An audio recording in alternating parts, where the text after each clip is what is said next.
All right, joining me now with the latest on the 2012 presidential race, former Alaska Governor, Fox News contributor Sarah Palin is back. Governor, good to see you. Good to see you, Sean. Thank you. All right, before we get to that, let's start with the death of Gaddafi today. And, you know, I was very skeptical with the Arab Spring. Everybody said democracy, democracy. Looks like the Muslim Brotherhood, you know, the things that you were warning about, I was warning about, and some others, that it could be far worse in the end. Are you concerned the same thing can happen here with the death of Gaddafi? Certainly, we need to be cognizant of the evolving situation and who will replace Gaddafi, what government will replace that regime. We're very glad that this tyrant is finally gone. But, yeah, will the Islamists take over? Will tribal warfare create more unrest and more chaos and oppression than was even under Gaddafi? So we have to be aware of the situation as it evolves. Hey, let me add something, though, to this Gaddafi regime change now discussion, and that is it strikes me as quite ironic, Sean, that those on the left had been so dismissive of Ronald Reagan's 1986 airstrikes against Gaddafi and calling it a criminal act. And these are the same people now today celebrating Obama's participation in NATO's leadership with the airstrikes that has led to the demise of Gaddafi. The inconsistencies there with foreign policy support and actions that our military and our participation with NATO and what the White House does, the inconsistencies and the hypocrisy that comes from the left never ceases to amaze. But, again, having said that, glad Gaddafi's gone. Need to be aware now of the evolving situation. Well, it's funny because there's such a big deal. George Bush got authorization for the use of force in Iraq and Afghanistan. The president, I don't think the War Powers Act is constitutional for a lot of reasons. President, he's the commander-in-chief. Congress can defund any military action. But that said, every president has been abiding by it anyway. In the case of President Obama, he said, well, this is a NATO operation. Well, we control 65% of NATO. So was he trying to, in that sense, go above and beyond what his authority was?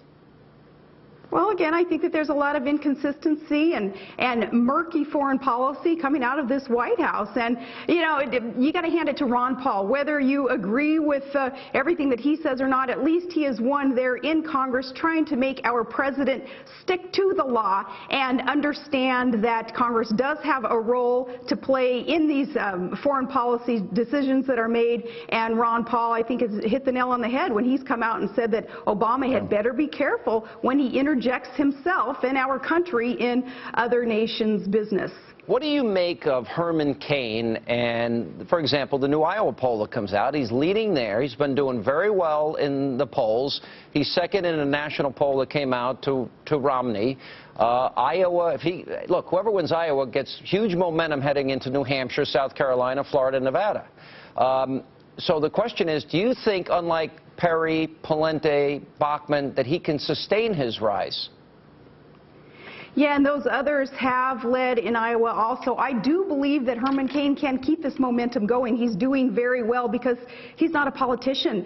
And voters are craving the non-politician to be willing to help lead this country, get it back on the right track. Herman Cain recognizes that it's the permanent political class that got us into this economic mess. And we don't need more of the same, thinking that that's going to be the solution. Herman Cain is candid. He's authentic. We appreciate that coming from him. We appreciate that he's gotten the ball rolling on tax reform proposals in his 999 plan. And again, whether you believe or can really embrace all of that 999 plan, at least he's got the ball rolling, saying we must reform our tax code today because it is a monstrosity, it's burdensome, and it's destructive. It shackles American entrepreneurs, and we must do something about it. Herman Cain is willing to do something about it. Do you like the plan? Obviously, you've had time to now look at it. Is it one that you support? Would you tweak it? Would you change it? Or do you think that it's, as it's currently designed, is one that would work? Well, definitely, I would tweak it because I believe that in order to get rid of crony capitalism and corporate welfare and the corruption and waste in the federal government, we need to get rid of the corporate income tax, which chases jobs overseas, by the way, but it also feeds into the crony capitalism when you have businesses that can afford to pay the lobbyists and the attorneys to write the rules that the rest of us have to abide by, but, you know, a lot of the big corporations don't have to, and and then they get to skate without contributing to the national coffers. There's a lot of problems with America's corporate tax rate, which is the highest in the industrialized world, even higher than communist countries. We need to get rid of that. So that's one of the things that I would tweak in that 999 plan. All right.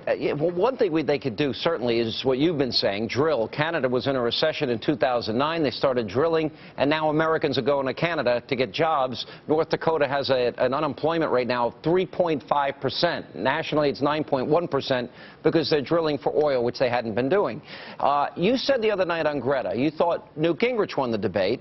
What do you think of? Do you think he has a chance to break through? Do you think Rick Santorum at some point could break through? Do you think Perry can recover? Well, you know, Newt has been in the trenches. He seems to have seen it all, and his calm, cool, collected demeanor, I think, bodes well in these debates because he's not down at that kind of junior high level bickering back and forth with the other candidates, but he wants to stay at the 60,000-foot level and talk about solutions and really address what the problem is. And the problem, obviously, is Obama's socialist policies that are bankrupting this country. That's what Newt's focused on, and I think that resonates, and he, too, can build some momentum. Rick Perry now coming out with really embracing Steve Forbes' flat tax idea. That's going to gain momentum. I look forward to hearing more of the details. In fact, when I heard that Rick Perry was embracing of Steve Forbes' idea, I went into my garage and dug out an old book from 1999 that Steve Forbes had written about the freedom to choose. Taxpayers, how do you want to file your taxes? Do you want to continue under this current monstrosity of this destructive IRS code that we are stuck with today? Or do you want the freedom to choose a simpler, fair, flat tax? Rick Perry, no doubt, will talk about that because it's what Steve Forbes had written about over the years, is such a proponent of, and many aspects of it make so much sense. Do you think it was a mistake, especially when Perry was so aggressive to Governor Romney over the issue of supposedly hiring an illegal immigrant, which Governor Romney said, sorry, that didn't happen. A lot of people in our focus group that we did last night with Frank Luntz, it didn't go over well with people. What was your reaction? Well, you know, these debates, it's democracy in action, and I love the contested primaries. I like that we have to duke it out and share ideas. I don't like the pettiness, and I think that does kind of make people feel disenchanted with the idea of serious debate. This is a serious job, and these are tough, tumultuous times where we need solutions. We don't need kind of that pettiness that comes out with some of the questions and answers in the debates. But it's democracy in action. It really reveals character, this process, and bottom line, Sean, it's not tiddlywinks. You know, you jump in there in this arena, and you need to expect to be beaten up a little bit by the media, certainly, and perhaps by those within your own party, but character's revealed, and skills also come to the surface. And no regrets on your part of not jumping in? Nope, I appreciate the role that hopefully I will be able to play, and that's spurring discussion about how to spur economic growth in this country, and very thankful that it seems like these Republican candidates are getting the ball rolling on talking about the solutions that so many of us want to be able to discuss with them. All right, Governor, great to see you again, as always. Thank you so much for your time, and we appreciate you being with us.